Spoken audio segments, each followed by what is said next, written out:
Assalamualaikum warahmatullahi wabarakatuh. Perkenalkan, nama saya Sri Eliani dari lokal PGMI 3B.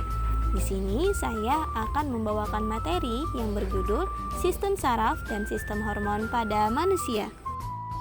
Adapun hal-hal yang akan kita bahas pada materi kali ini adalah yang pertama sistem koordinasi, yang kedua perbedaan sistem syaraf dan sistem hormon, yang ketiga proses perjalanan impuls, yang keempat proses kerja hormon, dan yang terakhir gangguan pada sistem koordinasi. Pembahasan yang pertama yaitu sistem koordinasi. Sistem koordinasi adalah sebuah sistem yang mengatur kerja organ-organ pada tubuh.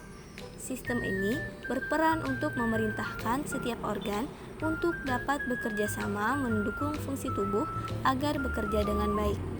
Selanjutnya, macam-macam sistem koordinasi terbagi menjadi 3. Yang pertama, sistem syaraf, yang kedua, alat indera, dan yang ketiga, sistem endokrin. Sistem koordinasi saraf adalah organ yang terdiri dari sel-sel neuron dan sel-sel pendukungnya. Sel saraf bekerja menggunakan perbedaan potensial listrik untuk mentransmisikan sinyal dari satu tempat ke tempat yang lainnya. Sistem syaraf menyampaikan informasi secara cepat melalui sinyal-sinyal listrik yang dialirkan ke organ tubuh lewat jaringan saraf. Sinyal elektrik inilah yang digunakan untuk mengatur dan mengkoordinasikan seluruh organ di dalam tubuh. Sistem syaraf terdiri menjadi 3 bagian. Yang pertama, sistem syaraf pusat, yang kedua, sistem syaraf tepi, dan yang ketiga, sel saraf.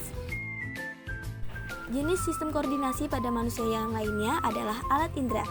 Sistem ini terdiri dari indera penglihatan, indera pendengaran, dan indera perasa. Masing-masing indera memiliki fungsi yang berbeda-beda. Di dalam organ indera terdapat ujung saraf yang sangat peka terhadap rangsangan yang disebut dengan reseptor. Alat indera ini merupakan bagian dari sistem koordinasi pada manusia yang berfungsi untuk menerima setiap rangsangan dari luar. Reseptor kemudian meneruskan informasi tersebut ke dalam otak. Dan sistem koordinasi yang ketiga adalah sistem endokrin. Sistem endokrin di dalam tubuh manusia bertugas mengatur kinerja hormon-hormon yang diproduksi oleh tubuh. Misalnya, mengatur jumlah cairan di tubuh, kecepatan pernapasan, suhu tubuh, siklus menstruasi pada wanita, hingga mengatur perasaan atau mood kita. Pembahasan selanjutnya yaitu perbedaan sistem syaraf dan sistem hormon. Ada beberapa perbedaan. Yang pertama, perbedaan dari cara penyampaian informasi. Sistem syaraf melalui sikap listrik, sedangkan sistem hormon melalui zat kimia. Perbedaan yang kedua yaitu perbedaan dari kecepatan respon. Sistem syaraf lebih cepat, sedangkan sistem hormon lebih lambat.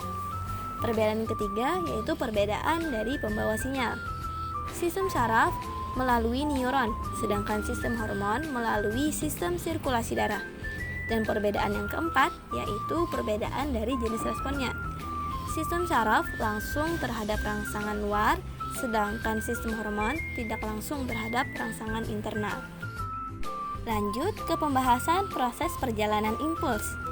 Tubuh kita dapat melakukan gerakan karena adanya hantaran impuls oleh sel-sel saraf. Impuls saraf adalah rangsangan pesan yang diterima oleh reseptor dari lingkungan luar, kemudian dibawa oleh neuron atau serangkaian pulsa elektrik yang menjalari serabut saraf.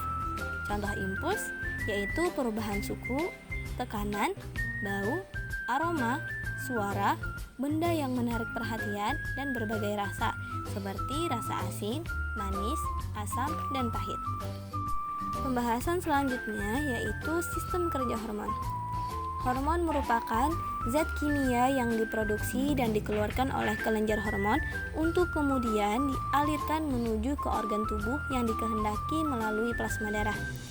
Cara kerja sistem hormon yaitu rangsangannya baik dari dalam tubuh maupun dari luar tubuh akan dikirim ke otak, kemudian akan direspon dengan produksi hormon di kelenjar hormon. Hormon kemudian dikeluarkan menuju ke plasma darah, kemudian dialirkan ke organ yang dikehendaki untuk bekerja sesuai dengan kebutuhan. Dan pembahasan terakhir yang akan kita bahas adalah gangguan-gangguan pada sistem koordinasi. Gangguan yang pertama yaitu epilepsi. Gangguan yang terjadi pada sistem saraf manusia di mana terdapat kelainan pada neuron-neuron yang ada di otak. Gangguan yang kedua yaitu Alzheimer. Gangguan yang satu ini ditandai dengan menurunnya fungsi otak sehingga daya ingatnya menurun. Biasanya sih yang mengalami gangguan saraf ini adalah orang yang lanjut usia. Gangguan yang ketiga yaitu diabetes.